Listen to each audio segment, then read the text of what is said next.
Hey, welcome back. When you start a project, you're starting it for one of two parties. Either you're doing it for yourself or you're doing it for someone else. Now, that somebody else can be your husband, your wife, your kids, your boss, or perhaps you're working directly with a brand.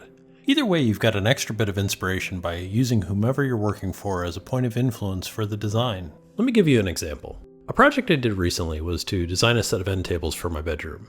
The client was twofold. One was for my schmoopy, and the other was for me. So with this, I was able to use the design language that I knew we both responded to really well and employ it into the design. We both like physical artifacts in our space to either A, have a good story, B, have a really good function, or C, have a really great story and function. So I knew that if the design spoke to the personality of us both combined, it would have even more meaning. As we both enjoy modern furniture design and materials that have a certain soft approachability, I knew that perhaps wood and some sort of milky plastic would be a nice combination that would go really well with our bed frame. The end result was this beautiful set of drawers that cantilever off the wall, with a hidden puck light on the underside to make the piece functional on multiple levels and maintain a sense of personality built right in.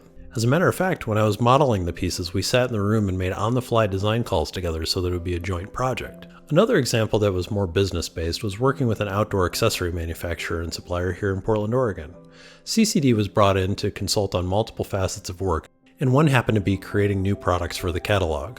In the first of these products, I used the brand as a direct influence on the design. The first was the Tillicum, an homage to the pedestrian bridge that was built in Portland, and also employed the company's signature design element of the bent and powder-coated steel tube. The angles match up to Mount Hood and functionally add additional locking flexibility to the traditional bike rack design by slanting the angle. This adds a sense of forward movement and amplifies the aesthetic that much more. A final example, which is a much more direct influence, would be Anthem Memory Care Facility Lamp project in collaboration with Roboff Design. CCD was commissioned to design the lamps that would go in front of the care facilities and not only act as a metaphor of a beacon for the lights for those suffering with Alzheimer's and dementia, but would be a direct reference to the Anthem logo. By using this logo as a reference point, it would become a much more cohesive brand experience while creating a beautiful final design. This technique of looking to the client for inspiration can yield some amazing results. You don't always have to use this method, but it'll certainly help develop concepts.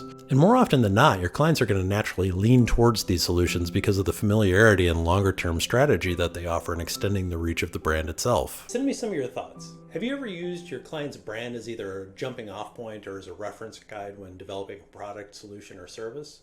How did they respond? Let me know. Send me a note on Twitter and Instagram, and I'll post some of the best insights and projects. Thanks so much. Have a great day.